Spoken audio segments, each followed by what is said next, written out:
প্রত্যেক বছরের মধ্যে এবছরও আমাদের বেলডাঙ্গা জনকল্যাণে বসেছে যুগলের মেলা। আর আমরা এই যুগলের মেলায় কি কি দেখলাম, কি কি কেনাকাটি করলাম, আর কি কি মেলা বসেছে এই নিয়েই থাকছে আজকের ভিডিওটা। তো চলো তোমরা দেখতে থাকো। তো hello everyone, welcome back to our channel Manjuli's vlog. আশা করি তোমরাও ভালো আছো, আমরাও ভালো আছি। তোমরা যদি আমার চ্যানেলটা প্রথম দেখে থাকো তাহলে অবশ্যই সাবস্ক্রাইব করে নাও। প্রত্যেক বছরই একই টাইমে একই দিনে আমাদের বেলডাঙ্গা মণ্ডপতলায় জ্যৈষ্ঠ মাসের 2 তারিখে হয় অধিবাস, আর 3 তারিখ থেকে 5 তারিখ পর্যন্ত হয় লীলাকীর্তন।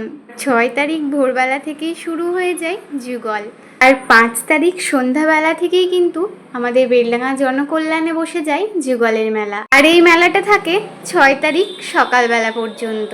এই জন্য আমি আর বোন 5 তারিখ মানে বুধবার চলে গেছিলাম যুগলের মেলায় সন্ধ্যা 7টার দিকে।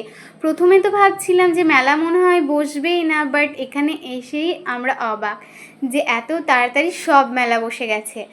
আগের বছরও আমরা 8টার দিকে যখন এসেছিলাম তখন দেখেছিলাম যে কয়েকটা মেলা বসেছে, সব মেলা বসেনি। বাট এবছর অনেকটা তাড়াতাড়ি সব মেলা বসে গিয়েছিল। মেলার মধ্যে ঢুকে আমাদের চোখ পড়লো শান্তিনিকেতন থেকে আসা এই 3D পেন্টিং করা ব্যাগগুলোর দিকে। এখান থেকে তো আমরা ব্যাগও নিয়ে নিয়েছি।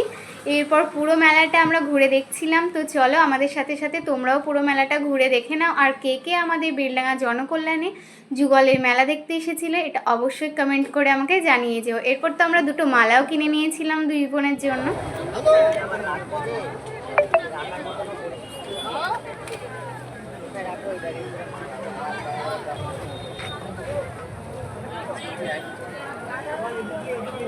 আমার বোন ছোট থেকেই পুতুল খুব ভালোবাসে, তো এখানে মেলার মধ্যে পুতুল দেখে তো আমাকে বলছিল দিদি আমাকে এই পুতুলগুলো কিনে দে না। আর আমরা কিন্তু কালকেও গিয়েছিলাম কীর্তন শুনতে, আর আজকে আমার মাও গিয়েছিল কীর্তন শুনতে। আর তোমরাও কে কে কীর্তন শুনতে গিয়েছিলে আমাদের বেলডাঙ্গা হরিমতি স্কুলে অবশ্যই কমেন্ট করে জানিও।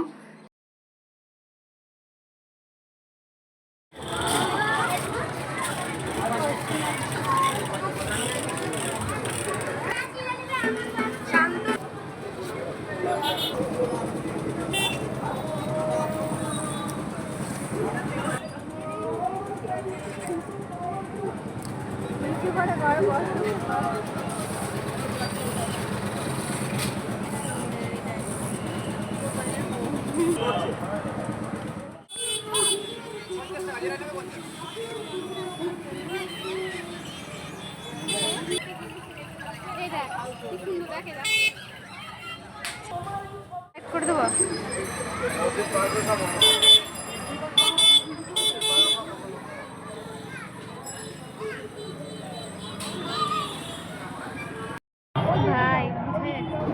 এরপর আমরা চলে আসলাম আরেকটা ব্যাগের দোকানে। তো এখান থেকেও একটা ব্যাগ নিয়ে নিলাম। আর কি ব্যাগ কিনেছি না কিনেছি সেটা যখন ইউজ করব তখনই তোমাদেরকে দেখাবো, এখন আর দেখাচ্ছি না।